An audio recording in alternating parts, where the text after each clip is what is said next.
Whew. There's been a lot of excitement leading up today. It kind of like you ever go on a trip and you get all excited and you get all everything packed up and you throw everything in the van or the car or whatever, and then there's that moment when you're headed down the road, right?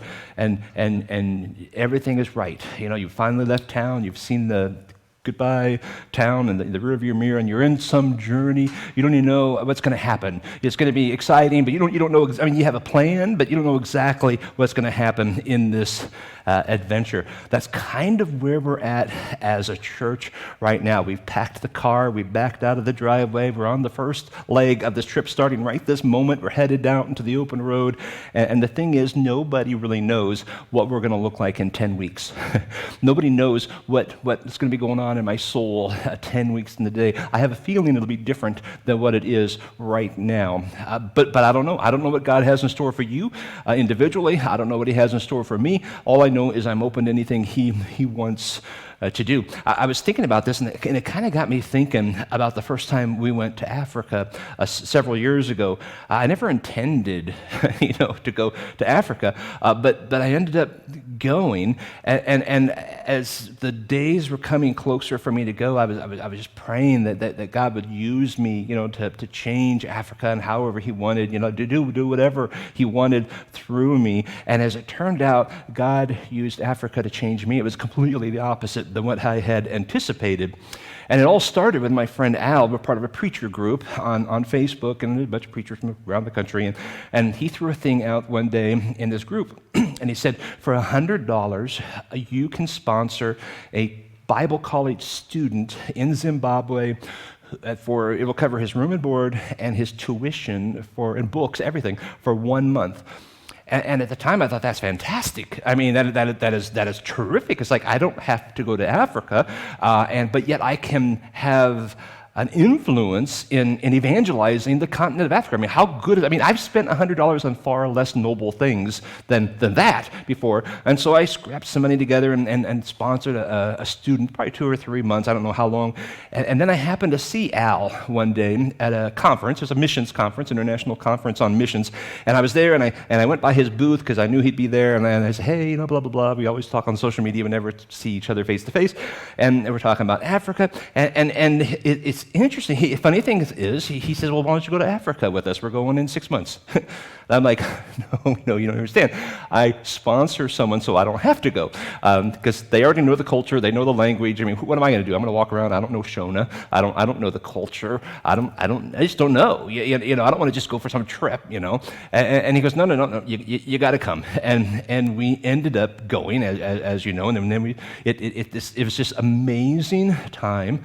I got to meet all these fascinating people who we still communicate regularly, weekly, sometimes daily, through social media, and I've met these people all day long. We were training teachers. And I'd go back to the mission house, and the group I was with, all the guys are snoring, they're all asleep, and I'm just laying there in my bed. I'm not like the weeper guy, right? And I'm just sitting there and I'm just weeping. I'm picturing these faces, but I'm praying for my new friends I've met. And something happened in that little 2-week period where God just flipped me upside down and did all kinds of stuff in me that now we go back every year. We're going back in July. Anybody wants to come? We got a meeting tonight. We'd love you to be a part of the group. We're gonna work hard. We planted a church last time we were there. We're gonna go back to that church. We're gonna do massive revivals. Revivals really work over there.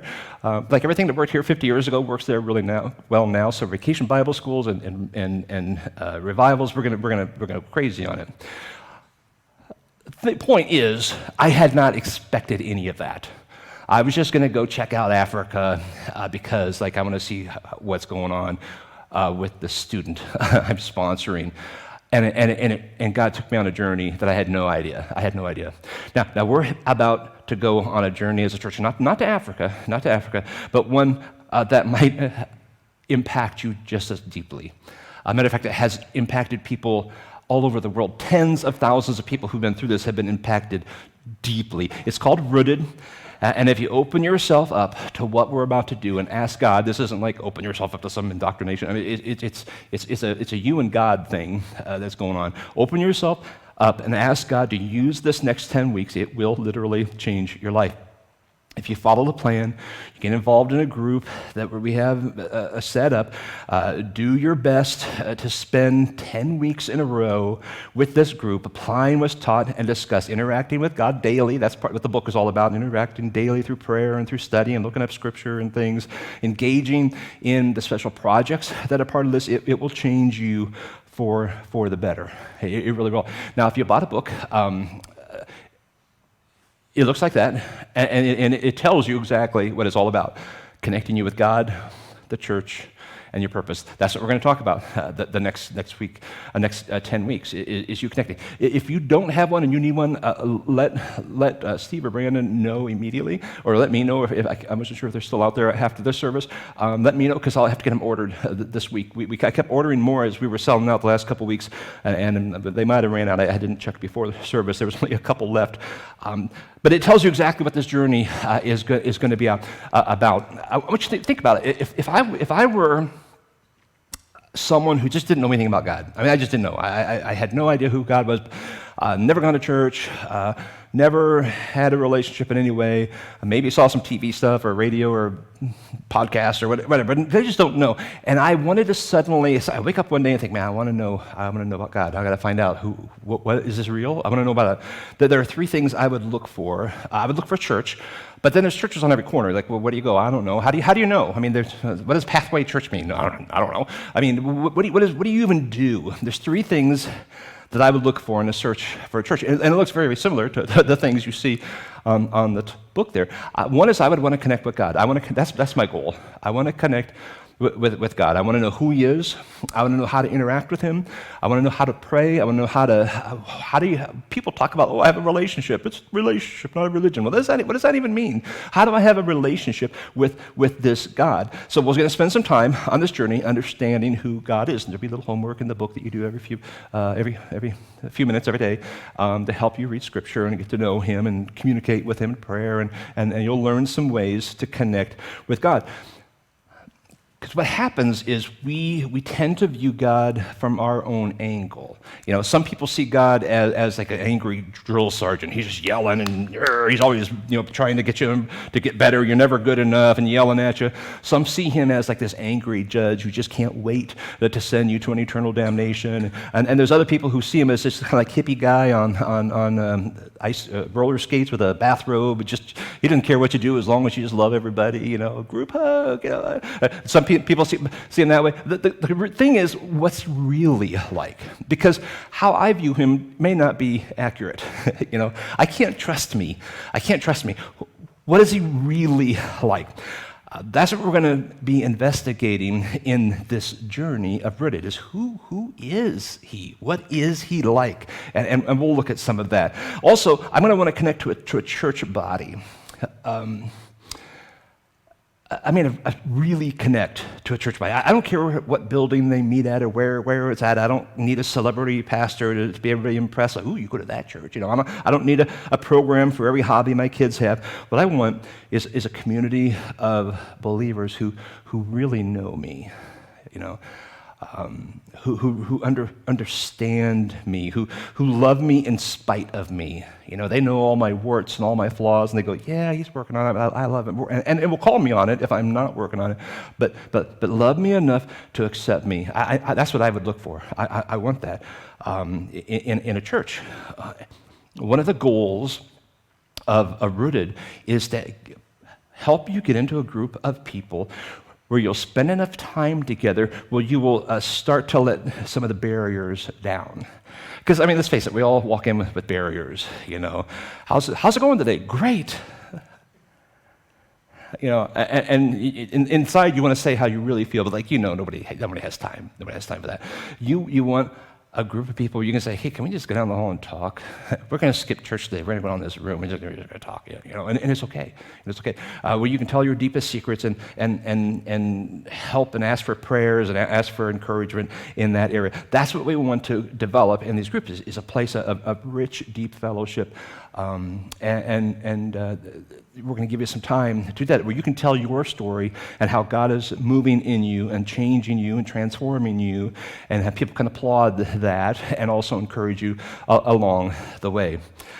Number three, I'm going to want a place where I can connect with my purpose. I want my life to matter. I don't want to just die one day and having it not matter. I mean, I don't care if people miss me. I mean, that's not what I'm talking about. I mean that I actually did something with my life. I'm going to do more than just punch numbers on a keyboard or sell widgets to the public or put time in my job and get a paycheck. I mean, we do all that stuff, but I want it to be more than that. More than that. I did a funeral years and years ago now that it was so sad to me because it was a father and a husband, and he passed away. And I didn't know them. Somehow I got called into this. Most of my funerals tend to be that way. And I got called into this family. And I did what I normally do. I said, well, can you describe this gentleman in one word, is what I usually do. And then they'll start telling the stories. They'll say. And this is the only time, I've been doing this for 38 years, this is the only time I've had a family look at me blankly. The wife, the children, friends, a room full of people look at me and go, well, they really like the snacks.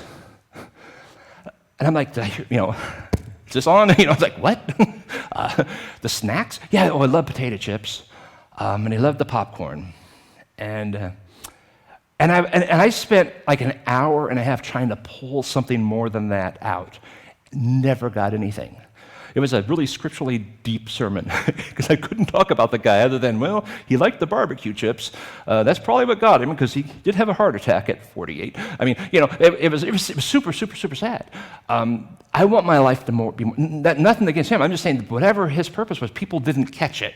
And I want to have made a difference. I want to have made a difference in my life. And most people want that as well. I want to read a few verses here in Acts 2 because this has always been, always will be the goal for Pathway. I think every church out there reads these verses and says, we want to be this. I think because ultimately, deep in our hearts, this is what everybody wants in a church. Peter, we just read last week a few verses where Peter had delivered this very convicting sermon, and the people, it was the first sermon ever in the church age, and he's preaching away, and all those people, it says, Scripture says people were cut to the heart, and they look up at Peter and say, what do we do? What do we do? And he tells them, well, repent and be baptized, every one of you, and he does that whole thing, and the next couple verses here, it says, so those, this is in Acts 2:41, for those who accepted his message were baptized. That day, about 3,000 people were added to them. And they devoted themselves to the apostles' teaching, to the fellowship, to the breaking of bread, and to prayer through the apostles. Oh, excuse me, I skipped a word. Everyone was filled in awe, and many wonders and signs were being performed through the apostles. Now all believers were together, held all things in common. They sold their possessions and property and distributed the proceeds to all as any had need. Every day, they devoted themselves to meeting together in the temple, to breaking bread from house to house. They ate food with joyful and sincere hearts, praising God, enjoying the favor of all the people. Every day, the Lord added to their number those who were being saved. Here's the church. It started with 120 people. And in one day, they added like 3,000 people. Insane. That's an insane number here. And you think, well, how did that like not cause issues? I mean, 6 months later, were most of them gone? Because you could attract a crowd. We do enough advertising, we can have 3,000 people here next week. Well, what does that matter? I mean, if in a few months everybody leaves, there's no infrastructure, there's nothing, nowhere to send people, nothing to do with them. What happened here was the three things that I just mentioned that I would look for, the things that were on the cover of that book. They began connecting with God. They began connecting with the church, the other people. I'm talking about the church, not a church name, but the church, the people of God, connecting with them, and they began connecting with their purpose. All three of those things happened with the first century church, and that is our goal as a first century New Testament type of church here today in Johnston, Iowa. Look at what they did. They were devoted to God. They were studying the apostles' teaching. We don't have the apostles, but we have their word. So we study their word regularly. We get together in groups. We have them on Sunday mornings. Anytime we do, we have youth groups. We have children's ministries. The different things we do is we're teaching the Bible. We want to be devoted to the word of God. We want people to read it and know it and understand it. But they were also devoted to prayer. They were devoted to worship. They were devoted to hearing God's voice. I mean, the word devotion is a pretty big word here. They don't use that lightly. They wasn't like, yeah, they were kind of fairly faintly interested. They were devoted to do these things. Now, we're all devoted to something, right? I mean, if you were to make a pie chart of what your devotion is, where all your time goes, I mean, you know, we have work and we have sleep, and there's just different things we got to do. But you take those two things out. Where is all of your time spent? That says where your devotion is, and that says where these people's devotion was. They were meeting in their homes. They were eating together. They were together daily, actually.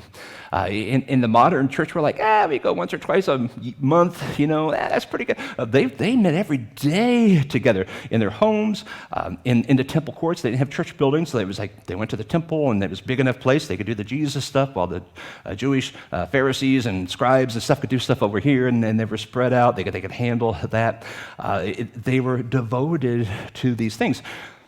Now, today we have so many more choices. They're not good or bad. It's just we have so many. There's so many more things we could do: television, video games, mow the yard. I mean, whatever. I mean, there's all kinds of things we could do that the first century church didn't necessarily deal with. And what happens is those can all be devotion stealers, right? We can become more devoted to watching television than we are to studying Scripture. We can be more devoted to our children's sports programs than we are to the apostles' teaching. You know, all those things rob from us, so we have to be very careful, very disciplined. How do we become devoted to God and to connecting to Him in prayer and worship and in study? Their devotion was to God. What happens is we often want the benefits of this vibrant, healthy relationship with God without investing the time in the relationship, being devoted to Him. And that doesn't work in any relationship, does it? I want to have the perfect marriage, but I don't want to work at it. I want to have the perfect relationship with God, but I don't want to really read His book. You know, I'm going to have the perfect relationship with my neighbor, but I never talk to him. I mean, it doesn't work. It takes time and devotion. That's what this is all about. That's what they did the first century. That's what we want to do here. Secondly, they were devoted to each other. They were doing things together a lot. Like I mentioned, they were meeting together in the temple. They were breaking bread in their homes. They were pursuing God together. And what happens when you're together is you get to know each other better. You know what the needs are. You know what issues are in your life. And what happened was, as we're spending so much time together, we realize, well, John here has been out of work for a while, and they're really struggling, and they can't make ends meet. Maybe we need to pool our resources and help him out. And that was what's going on all over the place. It is people helping one another out. They sold possessions. They did anything to help each other be in a healthy position financially in the church, because they were devoted to one another. Nobody was in need. Thirdly, they were devoted to their purpose. They were not. They didn't become believers and run and hide in caves. You know, they were out and about at the temple, in the marketplace, sharing their experiences around them, serving people in pretty spectacular ways. And because of that, because people saw what was going on in their lives, and they were sharing what was going on in their lives verbally, telling their story, the Lord was adding daily to their numbers, because people were hearing what was happening. They were seeing, they were observing what was going on in these people's lives, and then they said, we want to be a part of that. That's amazing. I've been looking for that my whole life. And it's like, well, it's right here. Come and join us. And that's how the church grew daily in that time. What that group of early Christians did together as a body of believers led directly to us being here today. I mean, it was their influence that has a ripple effect throughout the generations that had led to us. Somebody told me about Jesus. You know, someone told you about Jesus, and we're here, and we're trying to figure it out still. We're learning, we're studying, we're doing the same things they were doing. Dedicated to God, devoted to each other, devoted to our purpose. And obviously, how devoted we are to these things will affect the future church generations from now as well. So we must continue what has been handed down to us in devotion. Devotion to God, devotion to each other, devotion to our purpose. So what is this rooted thing? Now That's the big question. What's this big journey we're going on? Many of you bought a book simply because we said, hey, we're doing Rooted. And everybody said, well, okay, I guess we'll do Rooted. Whatever. Well, we're going to do something. And what is it? What are we really doing? Well, it's an experience. It's an experience. It's a journey that we're going on. And here's just the nuts and bolts of it. You have a book, right? If you don't have a book, get one, like I said. Let me know if you need one. We'll get one ordered. Hopefully everybody has a book that needs one. It costs $20. It costs us a little more than that, so we're not it's not a money grab on our part. We're trying to great way to get rich. That's the opposite.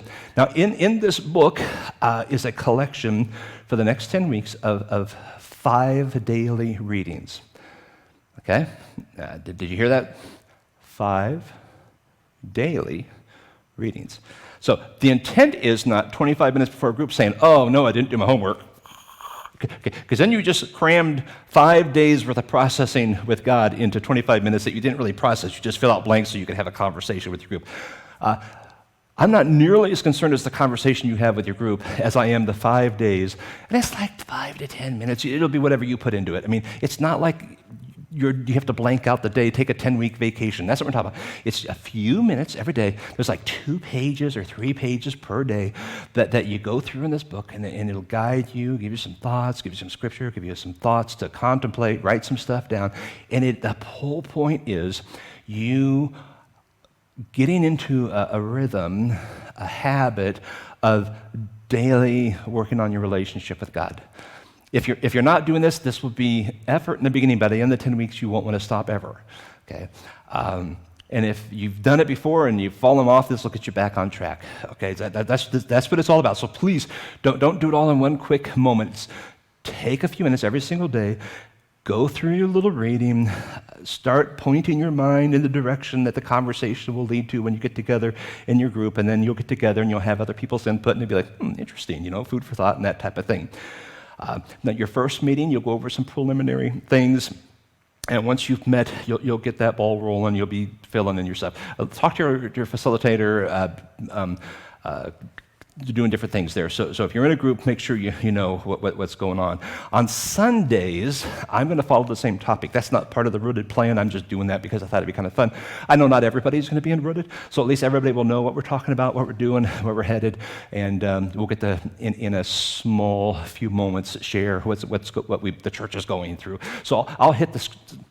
I don't know if it'll be the same scriptures, the same topic, at least, as what the Rooted book groups will be going through on Sunday morning, with exception for next Sunday, because we have that group coming in that's going to talk about their ministry. So that's it. And number 2, you'll have a group. You have a group. You may or may not know the people in your group. You may or may not know everybody in your group. That's okay. That's actually good. If there's some people you don't know or don't know very well, you know by sight, but you've never had really conversations, this is going to be a great time for you to build some relationships. Now, give it a few weeks. Okay, don't walk home, don't drive home the first week and say, man, those guys are just a bunch of weirdos. They probably thought the same about you. That's okay. Give it a few weeks to get to know each other, let your hair down a little bit, have some conversation, and pretty soon you'll realize, oh wait, they're people, just like I am. And maybe you think differently. That's probably healthy. Maybe we have different personalities, probably healthy. And it'll be a great thing of bonding. If you can make it to at least the first 4 meetings, the Rooted people say, statistically, you'll make all 10. It's just how it is. Because things will start rolling inside, transformation. You start feeling God's doing something in you, and you're like, you can't not come. So they say, I'm trusting them on that. Make it to at least the first 4, and you'll work through. Now, if you can't, if something happens, life happens, I get that. We're planning to do this once a year. Like, I'll just lead a group off on the side. It won't be like a full church thing, because we'll want everybody eventually to go through Rooted, and we're going to offer this once a year or so in the future. The goal of Rooted is to go beyond the typical small group. A typical small group, if you're not careful, you have to be very disciplined, tends to turn inward, right? It becomes a support group more than anything. Like, you're all like, you care about yourself, and that's good. Part of that's very healthy. Part of it is. but it's hard for them to look beyond themselves often into the world out there. The goal of this is you're going to balance both. You're going to build connections with one another, but you're also going to look outside and keep your eyes on the needs out there. Rarely will a small group do what some of our small groups have done here, like we're going to take the grill out the Chapel Hill Apartments and just give out burgers, and we're going to sit down and have conversations with people who we normally don't hang out with, and just say, hey, who are you? And what great conversations we've had through doing that. Rarely will a small group get out of their living room and invest in the community around them. Some do. I'm going to embarrass you guys. Jim and Kim Stocks' small group, they have been rock stars over the last couple of years. I mean, we fed an entire apartment complex during COVID. I mean, you all helped. Like, they just spearheaded the thing. Hey, we're collecting groceries. And we took an entire apartment complex of senior citizens' food because we knew they might not be able to get out, especially when COVID was really going crazy in the beginning. Everybody was scared to move. And a small group fed an entire apartment complex because they had their eyes looking outside of them. That same small group invites seniors in the area to come in once a month and have a meal where they can get out of their homes, because if you're not careful, you'll just kind of make your little cave in your apartment, just stay there, and we're getting them out, getting them a place to come and have some fellowship, have some conversation, give them a free meal. It's good food, and it's just fun. There's a lot of laughter that happens about that. It's a small group that spearheads that thing and made it go, and you're all welcome to take part of that as well, because they've been doing it for a long time.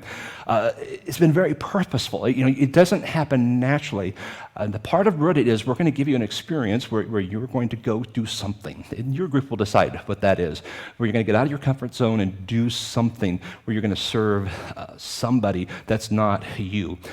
Healthy small groups keep a balance of inward and outward focus. Both are equally important. Both are, because one is that fellowship and one is the purpose, connecting to God's people, connecting to your purpose. You got to do both. Don't leave one out. Number 3, you'll have a facilitator.